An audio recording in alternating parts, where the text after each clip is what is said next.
Study IQ IAS, अब तैयारी हुई अफोर्डेबल।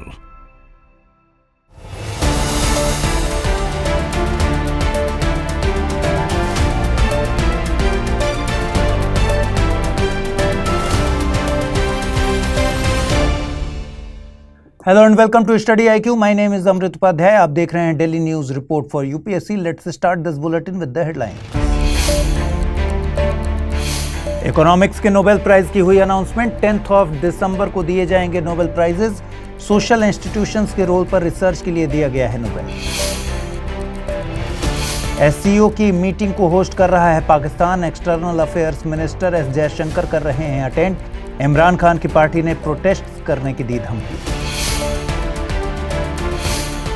और यूनिसेफ की मदद करने वाली थर्ड लार्जेस्ट कंट्री बनी इंडिया। चिल्ड्रन के राइट्स के लिए काम करता है यूनिसेफ। UNGA ने किया था एस्टैब्लिश।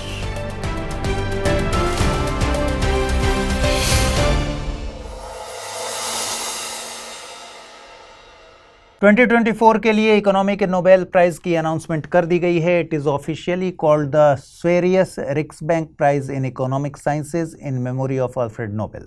देखिए, दूसरे सब्जेक्ट्स के नोबेल प्राइज की शुरुआत अल्फ्रेड नोबेल की विल के अकॉर्डिंग 1901 से की गई थी। वहीं इकोनॉमी में नोबेल प्राइज की शुरुआत 1969 से हुई।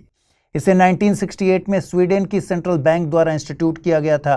Due to this it is often said कि टेक्निकली इकोनॉमी के नोबेल प्राइज को नोबेल कंसिडर करना गलत है। बट इन आर्गुमेंट्स के बियॉन्ड इकोनॉमी का नोबेल प्राइज भी अल्फ्रेड नोबेल की डेथ एनिवर्सरी 10 दिसंबर को दिया जाता है। 2024 का इकोनॉमिक का Nobel prize Daron Acemoglu, Simon Johnson and James A Robinson को देने की अनाउंसमेंट की गई है। इन तीनों ने ही इस सब्जेक्ट पर स्टडी की कि how social institutions affect a countries prosperity.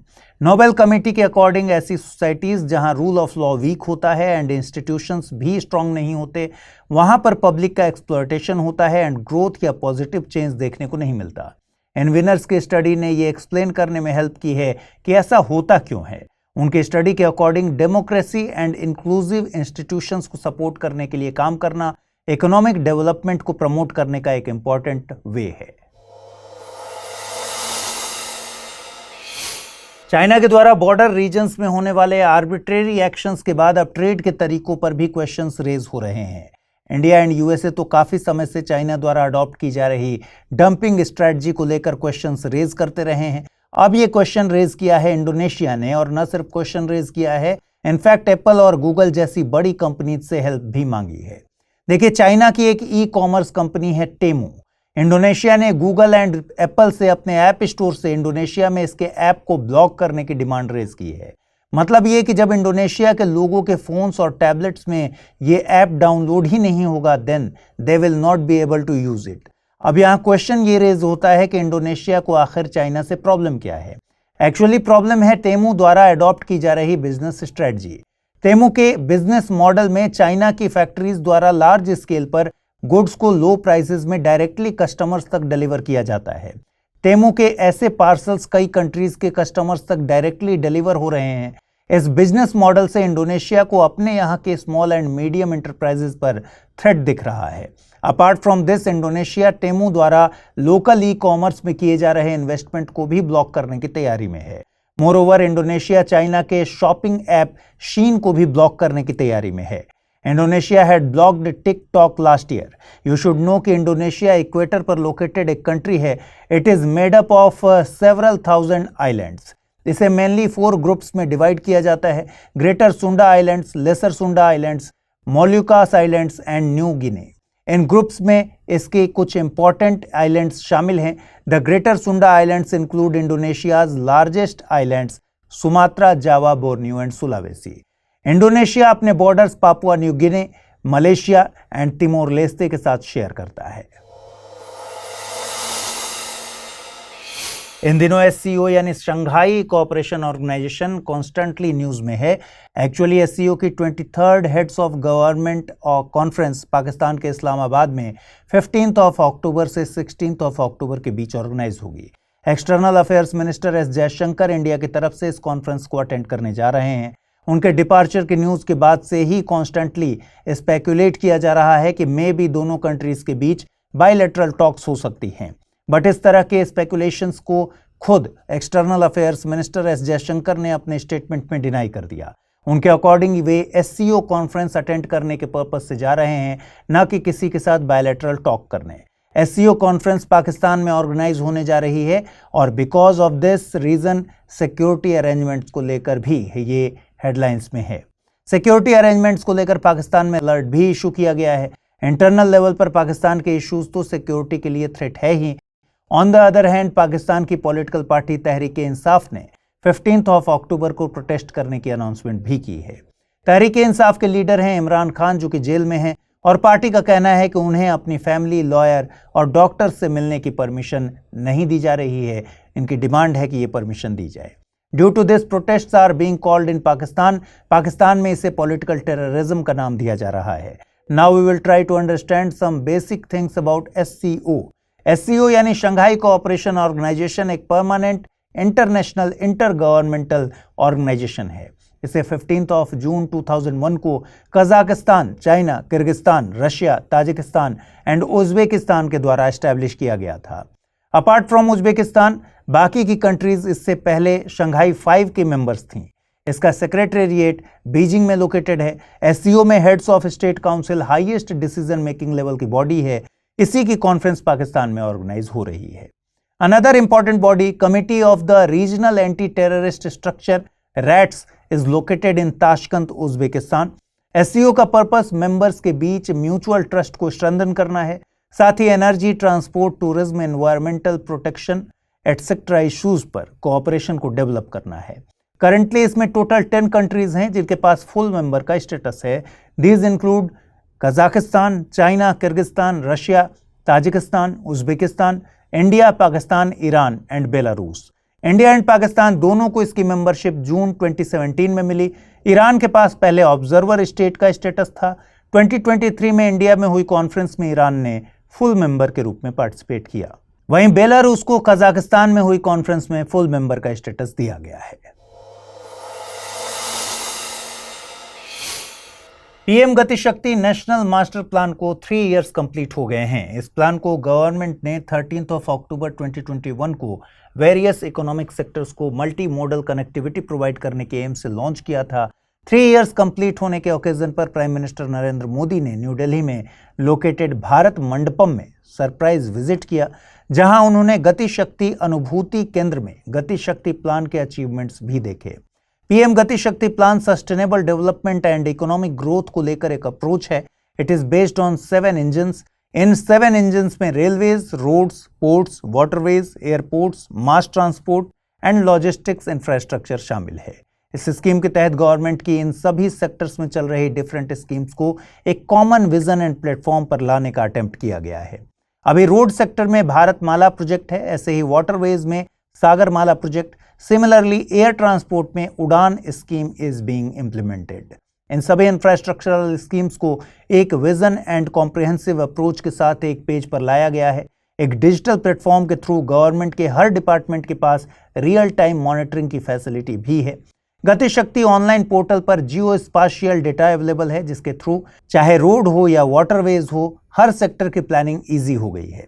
इसमें क्लियरेंस को सीमलेस बनाने का भी अटेम्प्ट किया गया है।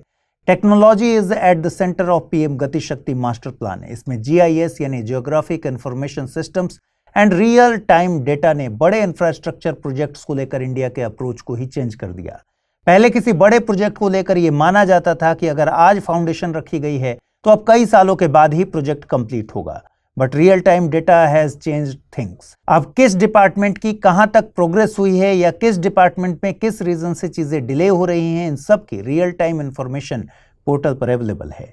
सिमिलरली हर मिनिस्ट्री को इंफॉर्मेशन मिल पाती है कि उनका प्रोजेक्ट किस डिपार्टमेंट या मिनिस्ट्री के साथ इंटरसेक्ट कर रहा है और वो आराम से उसे कोऑर्डिनेट कर पाते हैं। Now it is time for the term of the day. Today's term of the day is heat dome. Heat dome एक ऐसी कंडीशन है जिसमें हॉट एयर एक एरिया में ट्रैप हो जाती है and it remains in the atmosphere for long time, जिससे टेम्परेचर नॉर्मल से काफ़ी हाई हो जाता है। इसे इस तरह से समझा जा सकता है कि जैसे एक जाइंट हॉट ब्लैंकेट आसमान में स्प्रेड हो जाता है एंड उस एरिया को कवर कर लेता है। इस प्रोसेस में high pressure area hot air को डाउनवर्ड्स यानी नीचे की तरफ पुश करता है, जिससे वो एटमॉस्फेयर में ट्रैप हो जाती है एंड सराउंडिंग एरिया का टेम्परेचर कॉन्टिन्यूअसली इंक्रीज होता रहता है। Let's understand this with an example. Suppose आप एक कार को धूप में पार्क कर देते हैं। कुछ समय के बाद जब आप कार के भीतर जाएंगे तो आपको बहुत ज़्यादा गर्मी फील होगी। ऐसा इसलिए होता है क्योंकि कार की विंडोज हीट को एस्केप नहीं करने देती और कार के अंदर का टेम्परेचर रैपिडली इंक्रीज होते जाता है। सिमिलरली हीट डोम में हीट एटमॉस्फेयर में ट्रैप हो जाती है और एस्केप नहीं कर पाती, जिससे उस एरिया में एक्सट्रीम हीट फील होने लगती है। आइए देखें आज के रैपिड न्यूज में क्या है खास। सेंट्रल गवर्नमेंट ने HAL यानी हिंदुस्तान एरोनॉटिक्स लिमिटेड को महारत्ना का स्टेटस दिया है। इसी के साथ देश में महारत्ना का स्टेटस प्राप्त सेंट्रल पब्लिक सेक्टर एंटरप्राइजेस का नंबर 14 हो गया है। HAL डिफेंस प्रोडक्शन से रिलेटेड एक गवर्नमेंट कंपनी है। इस कंपनी की शुरुआत 23 दिसंबर 1940 को हिंदुस्तान एयरक्राफ्ट लिमिटेड के नाम से हुई थी। बालचंद हीराचंद ने उस समय की मैसूर गवर्नमेंट के साथ कोलैबोरेशन में इस कंपनी को बेंगलुरु में इस्टेब्लिश किया था। इसे 1951 में गवर्नमेंट ऑफ इंडिया के मिनिस्ट्री ऑफ डिफेंस के कंट्रोल में लाया गया। ये एयरक्राफ्ट एंड हेलीकॉप्टर्स के लिए engines, communication, navigation and electric equipment etcetera को मैन्युफैक्चर करती है। महारत्ना का स्टेटस मिलने के बाद HAL को डोमेस्टिक एंड इंटरनेशनल लेवल पर mergers, acquisition and strategic investments करने की फ्रीडम होगी। Recently UN international day for disaster reduction celebrate किया गया। This day is celebrated every year on the 13th अक्टूबर। इस साल की थीम है empowering the next generation for a resilient future. ये थीम डिजास्टर फ्री फ्यूचर के लिए चिल्ड्रन की सिक्योरिटी एंड एम्पावरमेंट में एडुकेशन के रोल पर एम्फसाइज करती है। इस डे को सेलिब्रेट करने की बिगिनिंग 1989 में United Nations general assembly UNGA द्वारा हुई थी। इसका पर्पस एनवायरमेंटल डिजास्टर्स की चांसेस को रिड्यूस करना, डिजास्टर्स के रिस्क को रिड्यूस करना एंड क्लाइमेट फ्रेंडली कल्चर को प्रमोट करना है। IPU यानी इंटर पार्लियामेंट्री यूनियन की 149th मीटिंग को जेनेवा, स्विट्जरलैंड में ऑर्गेनाइज किया जा रहा है। इस मीटिंग में पार्टिसिपेट करने के लिए Lok Sabha speaker Om Birla Indian parliamentary delegation को लीड कर रहे हैं। इसके अलावा ओम बिरला IPU की गवर्निंग काउंसिल की मीटिंग्स में भी पार्टिसिपेट करेंगे, जो इस ऑर्गेनाइजेशन की हाईएस्ट डिसीजन मेकिंग बॉडी है। यू शुड नो कि IPU नेशनल पार्लियामेंट्स की एक ग्लोबल ऑर्गेनाइजेशन है। इसकी बिगिनिंग 1889 में एक स्मॉल ग्रुप के रूप में हुई थी। At present it has 180 member parliaments and 15 associate member. India has become the third largest country to provide health and nutrition assistance to UNICEF, that is United Nations Children's Fund. In fact, India ने 2016 से 2023 तक UNICEF को around $6 billion worth की goods and services की supply की है। India के इस कंट्रीब्यूशन में vaccines, medicines and other supplies शामिल हैं, जो अक्रॉस द वर्ल्ड चिल्ड्रन की health and nutrition related needs को फुलफिल करने के लिए इंपॉर्टेंट है। यूनिसेफ को यूनाइटेड नेशंस जनरल असेंबली द्वारा 11 दिसंबर 1946 को इस्टेब्लिश किया गया था। ये चिल्ड्रन की लाइव्स को सेव करने एंड उनके राइट्स को प्रोटेक्ट करने के लिए काम करता है। UNICEF across the world children को humanitarian and developmental assistance provide करने के लिए एक रिस्पॉन्सिबल ऑर्गेनाइजेशन है। केरला में एक रेयर बैक्टीरियल डिजीज का फर्स्ट केस रिपोर्ट किया गया है। This disease is known as murine typhus. ये डिजीज रिकेट्सिया टाइफी नाम के बैक्टीरिया के कारण होता है। इसके कैरियर्स में rats and other small organism शामिल हैं। इस डिजीज को ट्रॉपिकल रीजन्स में कॉमन कंसिडर किया जाता है। इसके सिम्टम्स यूजुअली 7 to 14 डेज में विजिबल होते हैं। इसके सिम्टम्स में फीवर, हेडेक, बॉडी एक, वॉमिटिंग एंड रैशेज शामिल हैं। कुछ केसेस में ये डिजीज लिवर, लंग्स या ब्रेन को सीरियस डैमेज भी पहुंचा सकता है। However, this disease is not contagious from one person to another. Now it's time to see questions based on the bulletin. First question is, recently India has become the third largest country to provide aid to which global organization? UNICEF, UNESCO, Amnesty International or Doctors Without Borders? Second question is, consider the following statements India and Pakistan are the founding members of the Shanghai Cooperation Organization, that is SCO. The headquarters of SCO is in Beijing. SCO is the brainchild of USA. Choose the correct statement or statements from the above. Only 1 and 2, only 2, only 2 and 3, or all of the above. Now let's jump on to the answers of the questions which were asked in the previous bulletin. First question was, which organization has been announced to be awarded the Nobel Peace Prize for 2024? Nihon Hindenkyo, Association for Aid and Relief, Amnesty International, or Japan NGO Center for International Cooperation? Correct answer is option A, Nihon Hindenkyo. Second question was, India has been placed at which position in the Global Hunger Index 2024? 105, 106, 110 or 111? Correct answer is option A 105। तो दोस्तों आज के इस episode में बस इतना ही। To get PDF of this bulletin on daily basis join me on Amrit Upadhyay 007 Telegram channel. कल मॉर्निंग 9 AM आपसे फिर से मुलाकात होगी डेली न्यूज रिपोर्ट के नए एपिसोड में। Till then stay tuned with study IQ IAS। Thanks for watching.